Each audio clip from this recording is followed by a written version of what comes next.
जिस दिन अपन इस दरिद्रता से मिलने के लिए पीपल के पेड़ के नीचे आए हैं, हिंदू धर्म में ये दिन पीपल के वृक्ष के लिए पूजनीय होगा। जो भी शनिवार के दिन पीपल के वृक्ष की पूजन करेगा, दूध चढ़ाएगा या मिष्ठान का भोग लगाएगा, लक्ष्मी और नारायण उसके घर में प्रवेश कर जाएगा।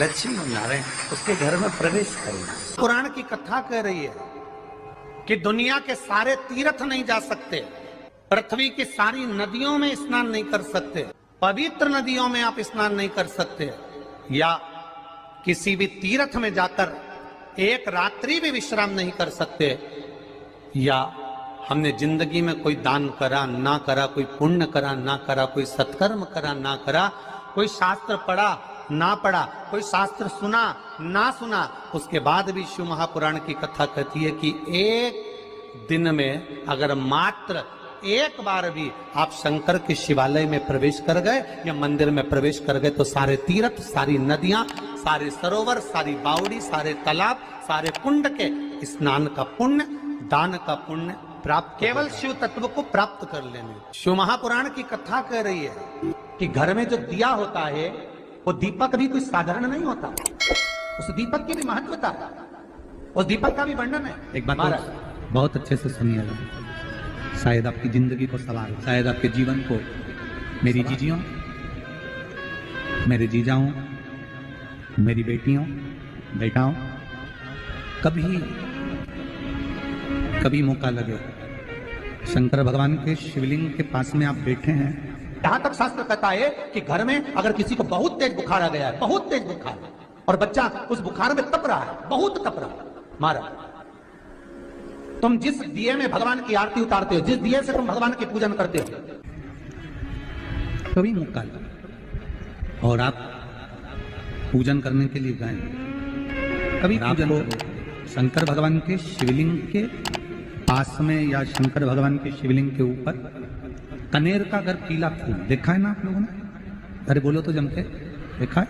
कनेर का यदि पीला फूल शिवलिंग के आसपास में या शंकर भगवान के ऊपर कहीं रखा हुआ भी दिख जाए, विषम परिस्थिति हो, बहुत हिम्मत ना हारते, कभी भगवान अकेले में एकांत में आप पहुंचे उनके पूजन के लिए, कनेर का पुष्प वहां रखा है, चाहे वो जलाधारी पर रखा हो, चाहे वो शिवलिंग के पास में रखा हो, शिवलिंग पर रखा हो, उस कनेर के पुष्प को अगर आप 5 जगह का स्पर्श कराकर अपने हृदय की बात कहकर वापिस महादेव को समर्पित कर देते हो तो भी मेरा महादेव तुम्हारे दुख का निवारण कर देगा।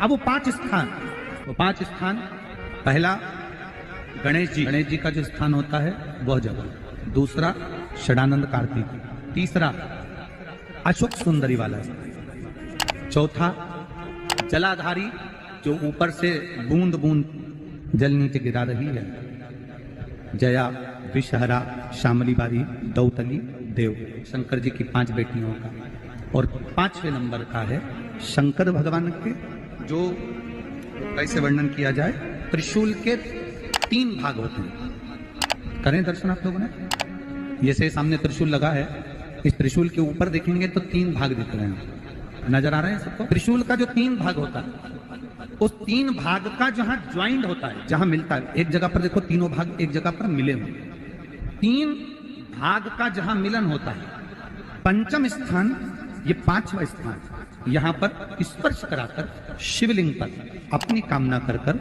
श्री शिवाय नमस्तुभ्यम कहकर बाबा से अपने मन की बात कहकर जो समर्पित कर देता है, हम 3 महीना भी नहीं कहेंगे, हम तो कहेंगे अगर ज्यादा दुख है 3 दिन इंतजार करना, मेरा बाबा उस दुख को मिटाए। 3 महीना बहुत दूर, पर करना है दिल से।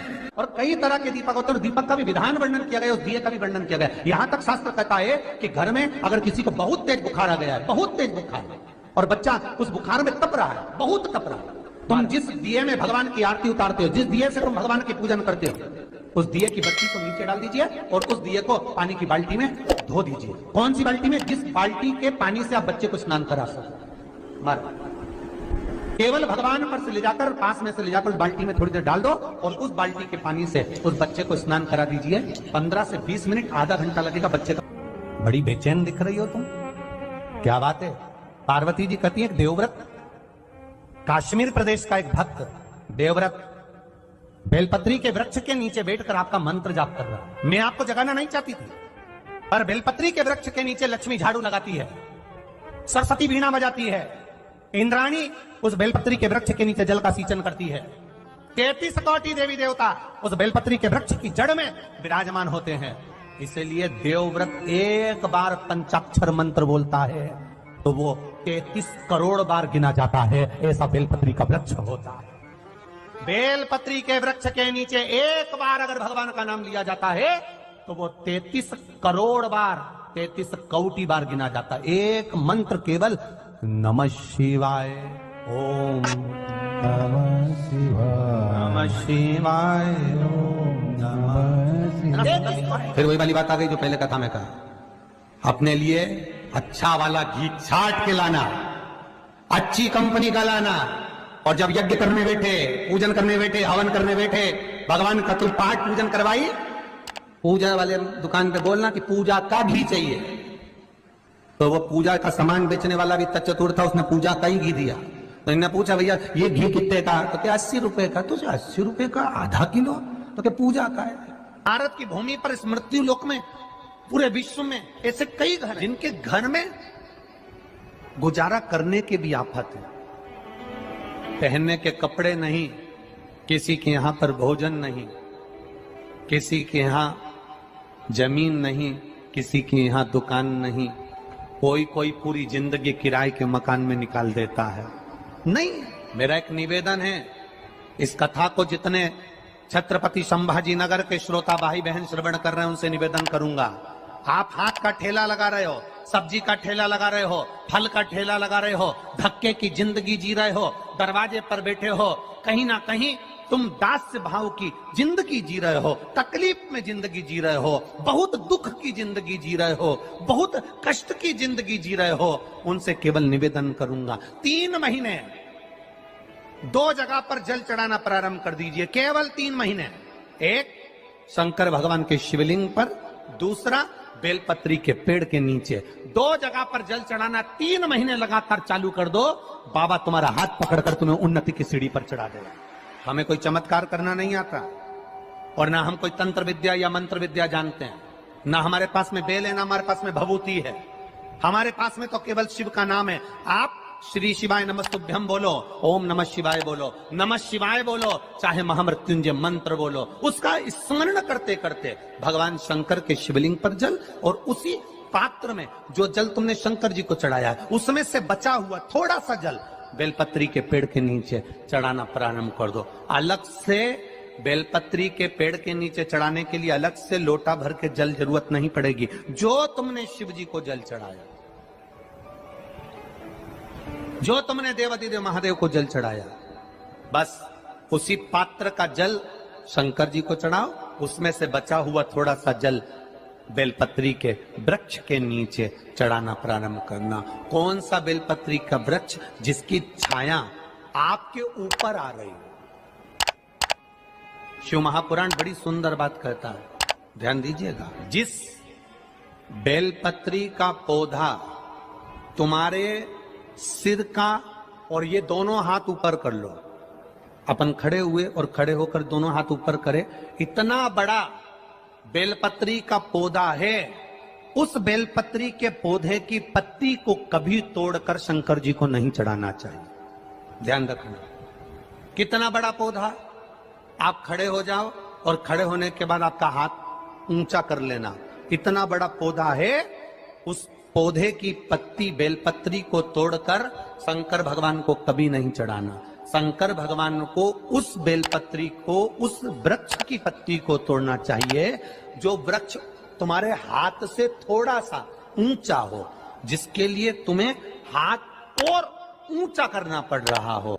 जैसे एक बच्चा अपनी मां की गोद में बैठने के लिए दोनों हाथों से उचकता है, आवाज लगाता है, उचकता है, आवाज लगाता है, हाथ ऊपर करता है, तो मां उस बच्चे को गोदी में ले लेती है। उसी तरह उस बेलपत्री के वृक्ष की पत्ती तोड़ना चाहिए जिसने थोड़ी उन्नति कर ली हो, जो थोड़ा ऊंचा हो गया हो। तुम उसको पाने का प्रयास करो तो भगवान भी तुम्हें अपनी गोदी में ले ले। ऐसे वृक्ष की तुम छोटा सा पौधा, बिल्कुल जरा सा पौधा, उसी की पत्ती तोड़कर महादेव को चढ़ाओ। यदि बेलपत्री का पेड़ आपके यहाँ है और मान लो कई लोग बेलपत्री गमले में लगाते हैं या छत के ऊपर लगा देते हैं, बेलपत्री का वृक्ष जो होना चाहिए वो घर के ठीक पीछे या बेलपत्री का वृक्ष अगर पीछे नहीं है तो आप अपने घर से जब बाहर निकलते हैं तो राइट हैंड की ओर बेलपत्री का वृक्ष होना। आप जब घर से प्रवेश कर रहे हैं बाहर की ओर निकल, वो सुख का अनुभव करें। यदि घर से निकलते समय बेलपत्री का पेड़ लेफ्ट में अगर आता है, आप जिस घर से निकल रहे हो लेफ्ट में अगर बेलपत्री का पेड़ आता है तो आप 1 रुपए कमाएंगे, 1.25 रुपए खर्च होगा, पैसा हाथ में टिकेगा नहीं। घर में 10 लोग भी कमा रहे हैं तो पैसा घर में दिखेगा नहीं, आएगा जरूर, सारे काम होंगे पर टिकेगा नहीं। यदि लेफ्ट राइट भाग का बेलपत्री का वृक्ष घर में लगाओ तो घर के पीछे के हिस्से में लगाओ, और ऐसी जगह नहीं लगाना कि जहां पर बेलपत्र में गंदा पानी जाए या कोई गंदी वस्तु। 33 करोड़ देवी देवता बेलपत्री के पेड़ के नीचे सोमवार के दिन, कोई रविवार के दिन, कोई मंगलवार, कोई बुधवार, कोई गुरुवार, कोई शुक्रवार, कोई शनिवार के दिन बेलपत्री के नीचे आकर 33 करोड़ देवी देवता हो तप करते हैं, साधना करते हैं। एक बेल चौकी ऐसी होती है, शंकर पर अगर चढ़ी हुई है तो वापिस उतार कर धोकर फिर शिव को चढ़ा सकते हैं।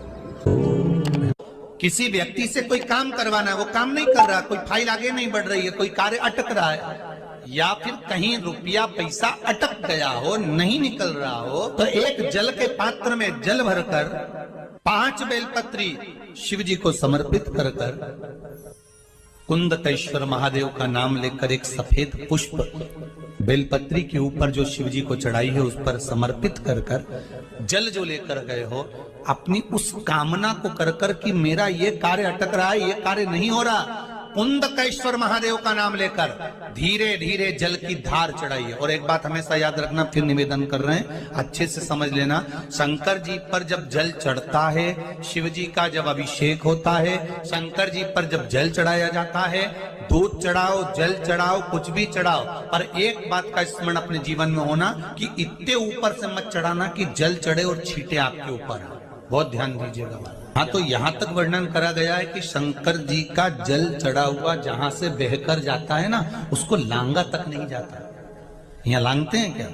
नहीं ना, परिक्रमा भी करेंगे तो वहीं से लौट कर वापिस उधर जाएंगे। शिव जी का जहां से जल बहकर जा रहा हो, चढ़ा हुआ जल जहां से बहकर जा रहा हो, उसको लांगा तक नहीं जाता। और कई लोग बड़े बड़े आनंद में शंकर जी पे इतनी ऊपर से जल चढ़ाएंगे तो वो छींटे पूरे अपने ऊपर आना चाहिए, शरीर पर आना चाहिए। नहीं, उसका दोष है, हमारा उसका दोष।